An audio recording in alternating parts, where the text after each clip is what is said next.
go.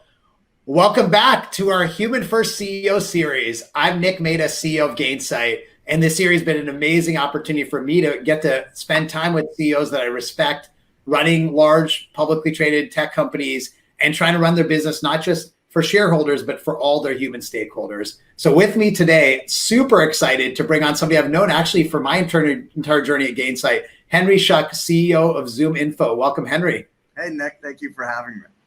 Great to see you, man. And I'll flatter you just a little bit. I met Henry in 2013 when we were launching Gainsight. And back then his company was called DiscoverOrg. Now it's ZoomInfo. And, Henry did an unbelievable job of taking this company that back then probably a few people had heard of, your customers had heard of, but the mainstream folks hadn't. And then building it just through consistent hustle over the years into this, monster of a company that if you haven't seen it, you can check out ZoomInfo. Just went public this year. But it's not just about the stock. It's just the way Henry's built the business and just being very humble and honestly staying under the radar a little bit. I've really respected everything you've done, Henry. So super excited for you and excited to have the audience get to know you better today. Yeah, I appreciate that a lot. Awesome, man. Well, let's get to know you on the personal side real quick, and then we'll dive into some business stuff. So on the personal side, you, like all people, are quarantined, although you have made it into the office. Sounds like you're not many people are coming to the office, but you've opened up a little bit. What are you excited to do once the quarantine lifts on the personal side? I am excited to travel once the quarantine lifts. I think you get into this motion of going somewhere else to unwind. And so I have made and canceled multiple hotel reservations in other places over the quarantine where we're like, I think things will be better in August. And so we should definitely book that trip. And we've booked it and then canceled it and booked it and canceled it. So I'm excited to go somewhere else and spend some time with my wife and my daughter in sort of a different destination. I think a lot of us can resonate with that. I'm even excited for business travel too, coming back totally. A little bit. I do miss business travel a little bit, not too much. I also will say, and by the way, I'll explain something that you'll see on the screen. I'll say I'm excited to go to a spa again, which I like to do. I like to go get a massage and stuff. The replacement has been my 8-year-old has taken me to her spa and painted my nails. So if you do see I have painted nails today, that is my 8-year-old's work. And I'm sure you can appreciate that with a little kid at home. Totally. That's awesome, man. Well, we talk about this idea of success for all as part of Human First, meaning we want all our stakeholders to be successful. The community, our team, our customers, and our investors. I'd love to start with the community. I don't think there's ever been a year in business where as CEOs, we have to think more about the community than 2020, right? Community being people's health and safety, justice in society, all this stuff that we've all dealt with. I heard an amazing story about one of your employees inspiring you around kind of helping in COVID. Maybe you can share that story. Yeah, so right in the middle of COVID, we had an employee who actually had to go in to the hospital for surgery. And while she was there, and she was in Boston, and her nurses were telling her how much of a shortage of PPE they had. And so she messaged me literally from her hospital bed. And she said, hey, I want to put my paycheck aside and buy PPE for these doctors and nurses here in Boston. I just don't know how to get PPE. Is that something you can help me with? And I was like, okay. So we should definitely do something around this. And she wrote me about how the nurses were so wonderful, but they were all really scared about coming into work because they didn't have the PPE that they needed. And so I said, okay, give me a day. And so we had a contact who had PPE, basically had a connection to getting PPE. And so we ended up buying thousands of N95 masks and delivering them. And from a community perspective, this was interesting because she was in Boston and I'm in Vancouver, Washington. And I thought I can't just do it in Boston. We should do it in kind of both of our locations. And so we bought these thousands of PPE masks and donated to both locations. And then, you mentioned we IPO'd in the middle of the, by the way, they were so thankful and it felt like such a little thing. And the doctors and nurses at that hospital were just over the moon excited about it, which is like, it's kind of sad, but it was great to be able to do that. And it was a great connection too. Like oftentimes when you want to make an impact in a community, the best way to do it is if you have a connection that like gets you into like some area of the community that needs help, and it feels like much more personal. And so it was a great connection that way. And then we IPO'd in the midst of the pandemic. And one of the things that you do post IPO is the bankers who helped you IPO take you out to this fancy dinner and talk about, how great the IPO was, hopefully. Yeah. And instead of doing that this year, we took the entire syndicate and said, look, we don't need the fancy dinner or the wine. What we'd rather do is make a donation into our communities, into social justice, racial justice charities, and food banks. And so we ended up making a pretty sizable donation to the Urban League in Portland, a couple charities in Boston, the Clark County Food Bank in Vancouver, which just felt like a much better way for those funds to go to use anyways. Even in a non-pandemic world, like every CEO IPOs their company should skip the dinner and make their banks donate into their communities. It's just a better model for stakeholder value. That's awesome, man. That's great tip, for all of us aspiring to go through that process that you've been through, Henry. That's very practical. And, it's interesting because you mentioned social justice and racial justice. This is a year, obviously, that's become very prominent. I think it's a new discussion inside companies that a lot of companies haven't had before, and we should have been doing it. What was that discussion like for y'all inside ZoomInfo in terms of like as employees? What was the discussion like? I'm sure there was a lot of learning people had. Yeah, so I remember when we first started the company, we founded the company in 2007, and I had an older friend of mine was like a senior level executive at a company. And in 2009, I was telling him like, yeah, I would love to have more diversity in the company, but they're just like, no one of diversity is applying for the positions here. Like, we're not finding Black candidates. We're not finding very many women candidates for these roles. And so like, I'm hiring the people who are knocking on my door. And I remember, I never forgot, because I kind of like rationalized this in my mind. Like, yeah, of course I would hire Black people if they were, applying for my roles. And he was like, look, at some point it becomes, and he's like, and I'm not saying it's today, but at some point it becomes your responsibility not to just take what's coming at you, but to proactively go out and seek diversity in your business. And you have to figure out when it's the right point. And I think like we went a long time going like, oh, it's not now. It's not now. Now's not the time. And I think the elevated sort of importance of this in the last few months made, like, I remember being at home and being like, why are we not actively pursuing like more diversity in our ranks in a way where we have KPIs and we're focused on it and we're going to historically Black colleges and we have a diversity recruiter and we're sharing the stats with our team.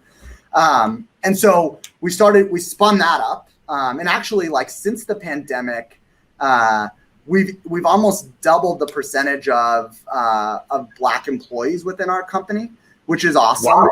Like really just the start. We hired a diversity recruiter. We connected with historically Black colleges and are going to be recruiting from there.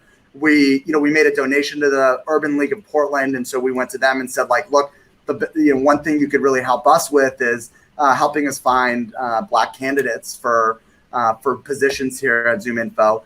And then we did a bunch of listening sessions around the company. And so over almost 2 years ago, we built a global inclusion and diversity committee at ZoomInfo. And so they were already kind of like having the discussions and having forums and meeting with employees. But then all of a sudden, so many more employees were interested in being in the discussion and understanding the importance of this.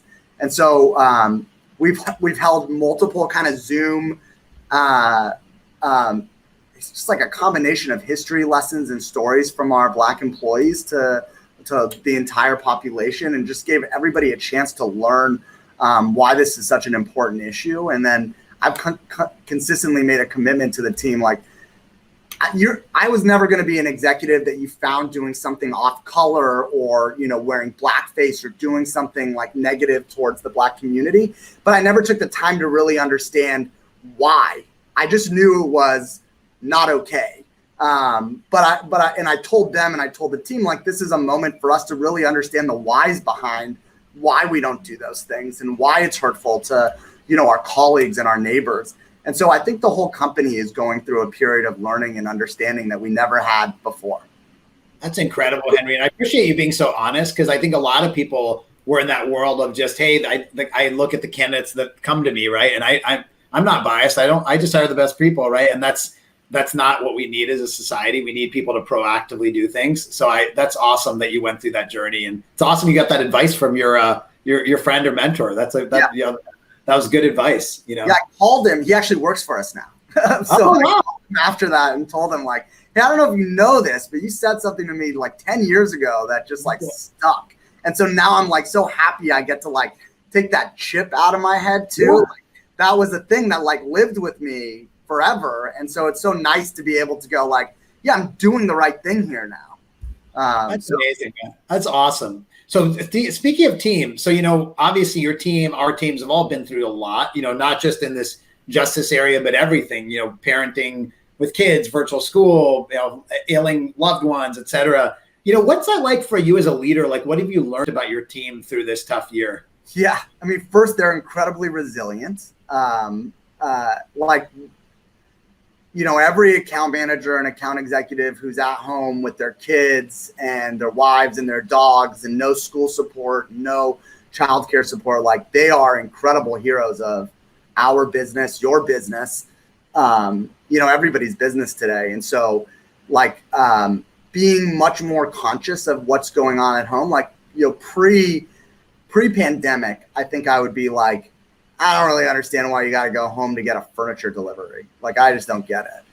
Post-pandemic, like, take your time, man. Like, I understand it's an incredibly stressful environment. It's very hard to do what you're doing and carry a number in a fast-growing company or, hit your same targets that you were pre-pandemic in a post-pandemic world that's filled with distractions and hardship and stress. And so we've been like we've tried to be really flexible with our employees around that. And I think, pre-pandemic, if you ask me my feeling about work from home, I would say like, look, we've built this incredible culture. It's built around people being in the same office and collaborating together. And I never want to do work from home. And post-pandemic, I'm like, well, look, we got an increase in productivity. It's very clear that some people truly do thrive at home and don't thrive in an environment in an office. It's like too noisy for them. They like to have their space. And so I'm so much more open to a work from home structure when we sort of come out of this and go to a normalized working environment. And in June, we told our employees, like, we're not even going to think about having you guys back in the office until January.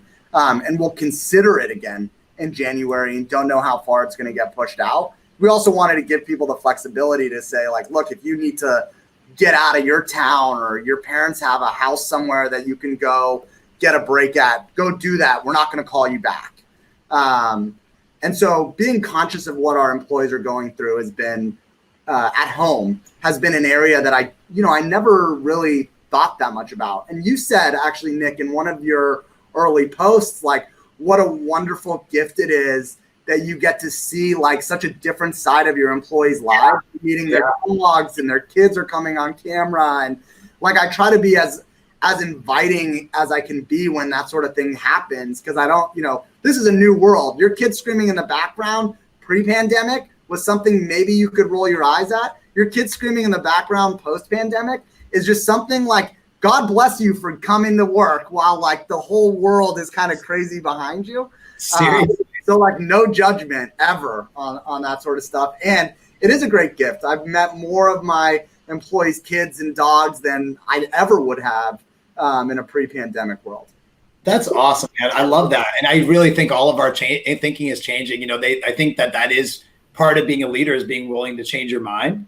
And I think that resonates particularly for me because as I mentioned early on, I met Henry in 2013. I remember visiting you in Portland in DiscoverOrg's offices, and you were in this office all kind of cramped together, and you could tell it was this like super culture, like where everyone's just like in it together. And being willing to evolve that, you'll probably still have some of that, but you'll have now new things as well, which is super. It's great that you're doing that. Yeah. One of the other things I wanted to ask you on this sort of team side and just the human side in general is like, I think you do have a really incredible arc of an experience. People, not everyone knows if you don't know Henry's background, but DiscoverOrg, which is the company that eventually became ZoomInfo, was not your classic raise a ton of money. Everyone came out of whatever college, the Stanford startup club or whatever. That it wasn't that like stereotypical. It was much more of a gritty journey, and like you kind of like you did a lot to just learn along the way and bootstrapped a lot of it, and then here you are, this huge public company, but at the same time in a year when so many people are struggling, right? So I was just curious if there's some kind of cognitive dissonance, and if you've learned anything about yourself in this process, of going through this crazy journey in the last 8-9 years. Yeah, so 13 years. Okay, sorry. That's how long I've known you. Yeah, right. Yeah. 8 or 9 years. It's been especially impactful the last 8 or 9 years. But it's interesting. We do come from a unique lineage. I actually, I asked Jason Lemkin actually a couple of weeks ago. He had put out this post about all these like great software public companies. And I was like, just humor me. Why are we not on this list? Like, we're a bigger company. We're growing faster. We're doing it with real operating margins and all the companies on this list. And I think, and he was like, oh, it's a fair question. And I think like after I talked to him and I thought about it, like lineage is important. And our lineage was like bootstrapped, and then private equity backed, and then private equity backed again. And then we did M&A along the way. And that lineage feels like very different than, Uber or, Gainsight or, any Datadog. Yeah. And I think that lineage is important because people are, or it's at least important from a brand awareness perspective. Mm-hmm. Yeah. So it flew incredibly under the radar for a long time. And I think along the way, I think the hard part for me was we were hiring folks and basically telling them that this was that story that they're reading about in the press about like a fast growing technology company. And it was kind of hard to believe because nobody outside the building believed that. Right. And so, one of the great things about the IPO is that it was an incredibly validating moment for our staff and from a morale perspective that this thing that they had been working at and sweating over for years and the message that this was a special company that even though it didn't look like every other sort of fast growth IPOing company, that it was, made up of the same ingredients. So I think people felt really validated and there was a great morale boost around having that validation from the public market. I think along the way, learning is an incredible skill. If you can kind of figure out how to learn new things and kind of always take in as much information as you can along the way to learn and adapt your own operations based on the things that you're learning. I think in my role today, it's so much easier to learn because we have this like staff of people and vendors and partners. And so if like I want to learn about customer success and what best-in-class customer success looks like, that feels like a lot easier of a reach to like call you, and you would get me like the best person to come sit down with me and explain it all to me. And that's a lot harder to do as a startup. So you have to be like a little grittier and a little bit more clever in the ways that you're like taking information down. But yeah, we didn't know what we were doing. And so everything sort of post 5 million in revenue, we were like figuring it out as we went along. And so it was actually, and still now today it's like, okay, what does a great public company look like after the IPO? Right. Next phase. Yeah. So suck down that information and make sure that we're doing the right things going forward. I love that. I think the lineage point really resonates, Henry, because I don't think, And not every company comes through the same path, but it can feel like there's only one playbook. There's the playbook of Y Combinator and raise a bunch of money. And by the way, that's a great playbook for the people that do it. Yeah. But it's awesome to see stories about other playbooks, other backgrounds, other perspectives. So it's a good segue that I can't do any session without talking about customer success, right? That's like a mandatory, like regulated thing I have to do. So let's switch to customers. You've obviously have a great customer base. You've done some mergers. So you had to inherit customers. You had to bring them together. One thing I think that your team is pretty good at and always been good at is across the company, kind of some level of operational discipline, consistency, playbooks. Like if you just look at the history of the business, like the fact that you didn't raise a lot of money, you've been very efficient, profitable, you can't get there without being very disciplined. How does discipline, playbooks, predictability apply in the customer success world? And what do you look for from your own team in that regard? Yeah. So first, I think this has been an interesting year from a customer success perspective because we've had so many customers that like literally pivot their businesses. Oh yeah, it's interesting. So they've come to us and said like we have one of our customers is a company called TentCraft. TentCraft makes tents for outdoor events. And they have this great business based in the Midwest, growing, great CEO. And then there were customers of ours and the pandemic hit and they said, every event on the face of the earth just got wiped out. And so how are we going to make tents for events anymore? And they pivoted their business they said, look, we think these tents would be great for outdoor COVID-19 testing for hospitals. And so we think we can sell it to hospitals. And so we're transforming our account management and customer success teams into being is much more sort of solutioning than they are sort of support. And so in that moment, when the customer tells you that, you go like, okay, let me show you how you can do this. Let me give you the universe of hospitals. Let's talk through how many they are, how they roll up to systems, who is your buyer. Let's make sure like we can target that person well and you can engage with them. And so we did all this for TentCraft. In the first week, they sold to a hospital in Pennsylvania, then New Jersey, then Texas. And in April, they had their biggest revenue month in the history of their company. Oh my gosh. Which is incredible. And you see that happening across a lot of our SMB clients, especially where there's a company called Arnold's Office Furniture, and they shifted from making office furniture literally because people are not really buying office furniture now to manufacturing PPE. Wow. And so you do see the resilience of the American economy through this incredible lens of our customers.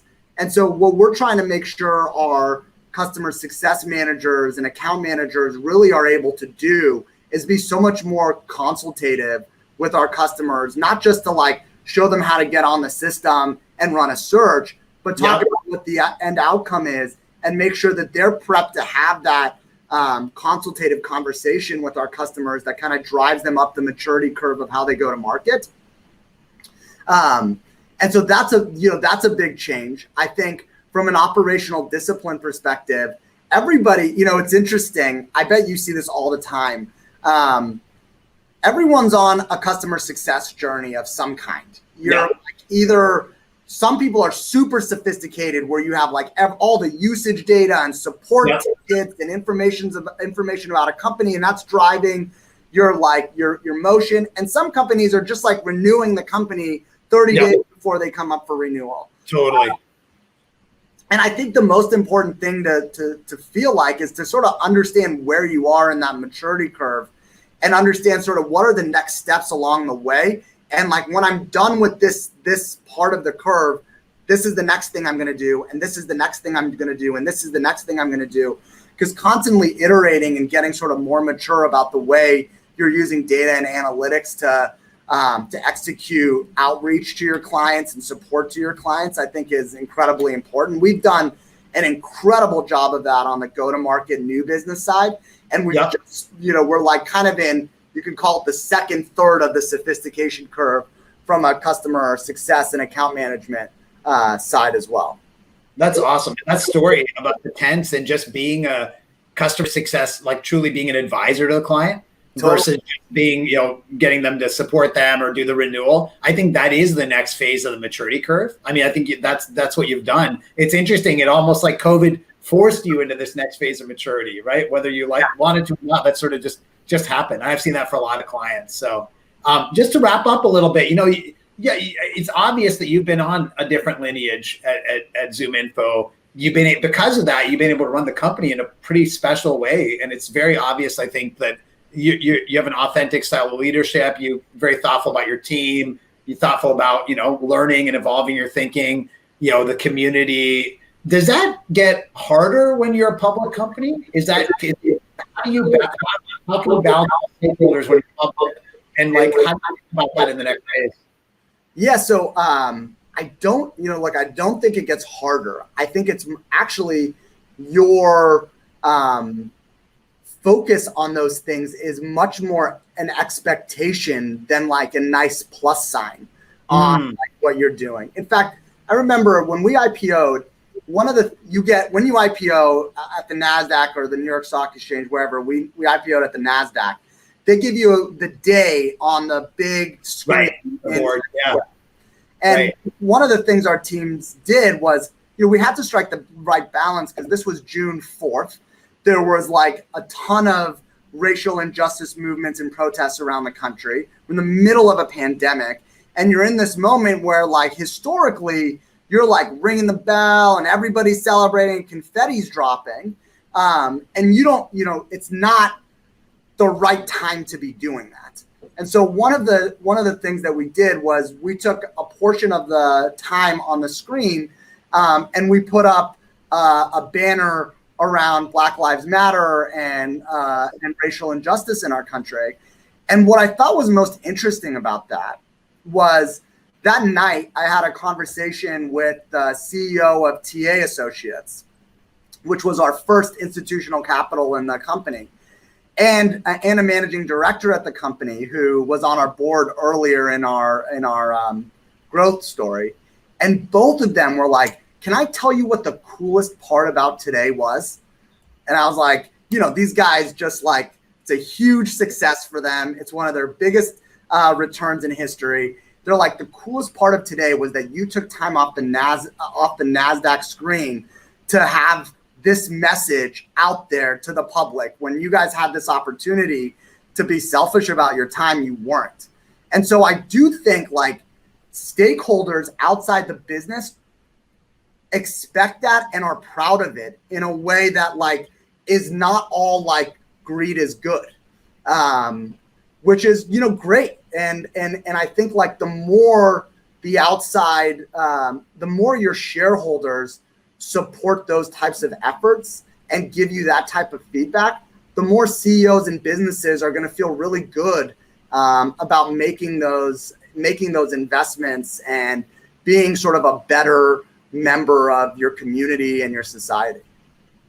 Henry, that is such a great way to end. I got to say, this is one of the most inspirational one of these interviews I've done. I think it's so cool to just see where you come from, where you're going, but also how you're using the platform that you now have to try to make things better. So that's what Human First is all about. So big thanks to Henry from ZoomInfo. A really great example of a human first leader. Henry, look forward to talking to you soon. Thank you, Nick.